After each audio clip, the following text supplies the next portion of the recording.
What if the Egyptians never claimed to be the first civilization? What if they openly admitted they were just the latest in a long line of lost worlds that rose and fell before them? And what if they carved that confession into stone walls that we have been reading wrong for over a century? Stay with me, because in the next few minutes, I'm going to walk you through something that most history channels refuse to touch: the actual Egyptian records that suggest 5 entire civilizations existed before ours, and the disturbing implication that we are number 6. Let me start with something that will immediately reframe everything you think you know about ancient Egypt. The Egyptians were obsessed with time. Not the kind of time we think about, not decades or centuries, but vast, incomprehensible stretches of time that make our entire recorded history look like a single afternoon.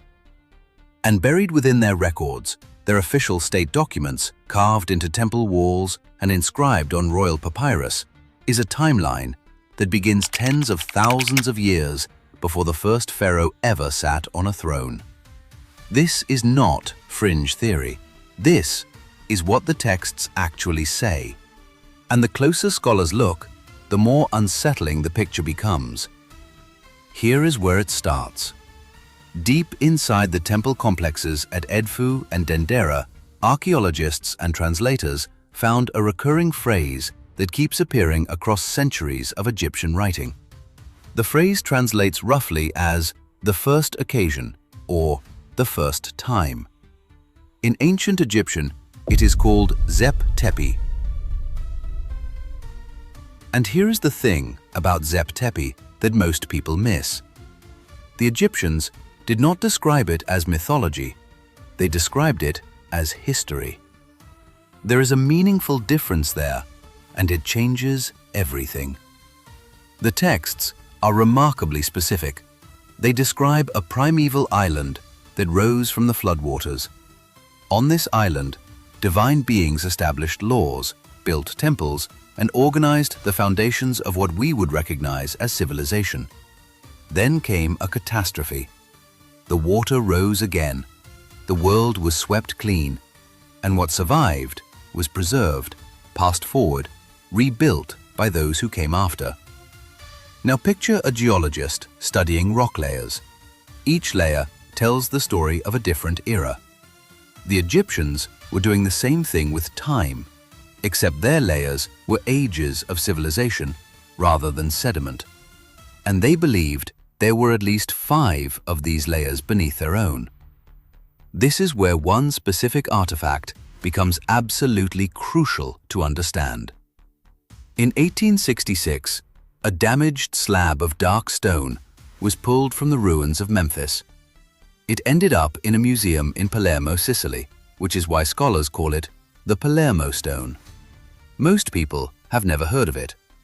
That is a shame, because it might be the most important historical document on Earth.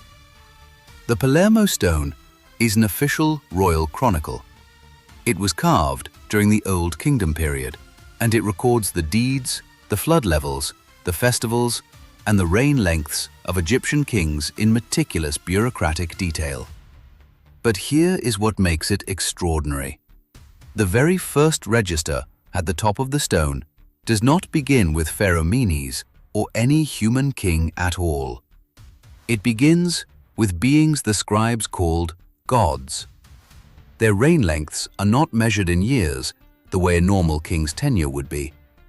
Some compartments aggregate hundreds of years under a single ruler. Others list what appear to be semi-divine successors called the Shemsu Hor, meaning the followers of Horus, who governed between the age of the gods and the age of mortal kings. The stone does not present these figures with dramatic language or mystical flourish. It treats them with the same dry administrative precision used for every other king. Name, length of reign, notable events, next entry. The implication is staggering. To the scribes who carved this document, those divine and semi-divine rulers were not symbols. They were historical predecessors. Now some of you are already wondering whether this could all be political theater. Were the Egyptians just inventing ancient divine ancestors to make their pharaohs look more powerful? It is a reasonable question. But when you look at the broader pattern across multiple sites, that explanation starts to collapse. At Abydos, one of Egypt's most sacred sites, the king lists carved into temple walls follow the same structure. They begin with divine rulers, move through the followers of Horus, and then transition into recognizable mortal kings. The same formula appears at Saqqara. The same logic appears in coronation prayers, where new pharaohs invoke the lineage of god kings as their direct predecessors. This is not one rogue inscription. It is a consistent worldview, repeated across different locations, different time periods, and different political dynasties. Something deeper was being preserved here. And then, there is the Turin Royal Canon, a papyrus document discovered in the early 19th century that was meant to contain a complete list of every Egyptian king from the very beginning. When scholars first examined it, they found the expected entries for human pharaohs.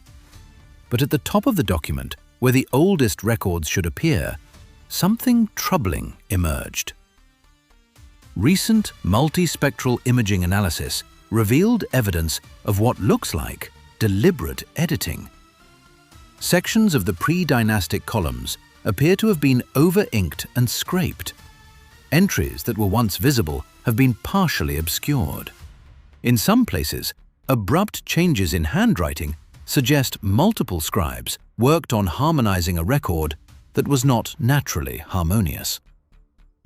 And when researchers calculate the compressed timelines in the damaged sections, they estimate that something close to 8 centuries of pre-dynastic history may have been condensed or quietly removed. Why would someone do that? Think about it from a political standpoint. The Ramesside period scribes who copied the Turin Canon were working for pharaohs who needed clean, unbroken lineage to justify their power. A history full of lost ages, collapsed cycles, and vanished worlds does not serve that narrative. A smooth line from the gods directly to your king does. So inconvenient gaps got smoothed over. The editing was not total. The traces remain for anyone with the right imaging technology to find. But here is what cannot be edited: the physical evidence in the ground itself. At a site called Nabta Playa on the edge of the Western Desert, archaeologists discovered a megalithic stone circle that has been radiocarbon dated to between 6,800 and 6,400 years before the Common Era. That is nearly 7,000 years ago. The stones are aligned to the summer solstice and to specific positions of the Milky Way. The site also contains cattle burials and hearth arrangements organized with deliberate, symbolic intent. This is not a cluster of rocks. This is evidence of a society sophisticated enough to track celestial cycles and encode that knowledge in permanent stone monuments. And they did it thousands of years before the pyramids. At Saqqara, the earliest large tomb structures show a level of engineering precision that appears almost without a developmental phase beneath it. Walls aligned within centimeters of true north, construction requiring coordination of enormous labor forces. No gradual buildup of technique in the layers below. It looks less like a beginning and more like a continuation. And then there is the Sphinx. The erosion patterns cut into its limestone body have been studied by geologists who argue those vertical fissures could only have formed under conditions of heavy, sustained rainfall. The last time the Giza Plateau experienced that kind of climate was somewhere between 7,000 and 5,000 years before the Common Era. If those geologists are right, the Sphinx is older than almost anyone in mainstream academia is willing to admit. Now pull back and look at what the Egyptians actually believed about all of this.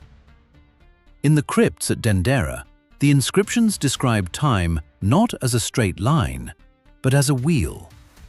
They speak of 9 great cycles, ages of creation followed by ages of collapse.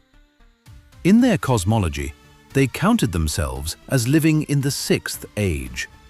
They understood themselves to be inheritors of 5 previous worlds, each of which had risen to some level of civilization and then been swept away by catastrophe, flood, fire, or forgetting. Think about what it means to be the 6th. It means 5 came before you. It means you carry the residue of everything that was lost. The Egyptians did not see that as a reason to feel special. They saw it as a warning.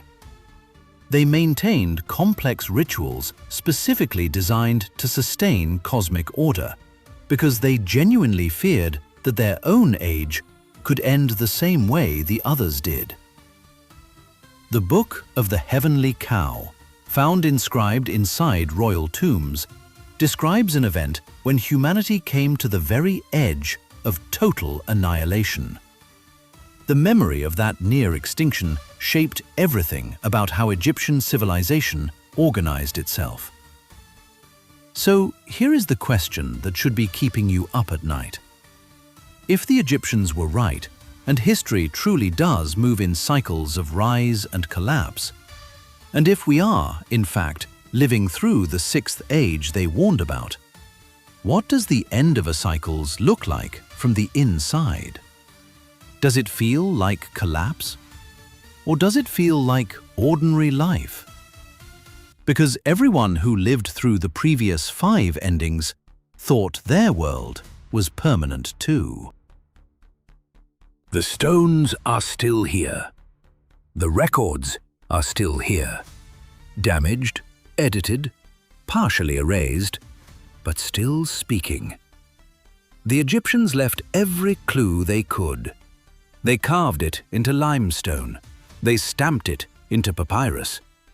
They aligned entire monuments to the sky so that the message would last longer than any political dynasty could suppress it. The real question is not whether 5 civilizations came before us. The real question is what we are going to do with the knowledge that we might be number 6. Drop your thoughts in the comments. I want to know what you actually think about this.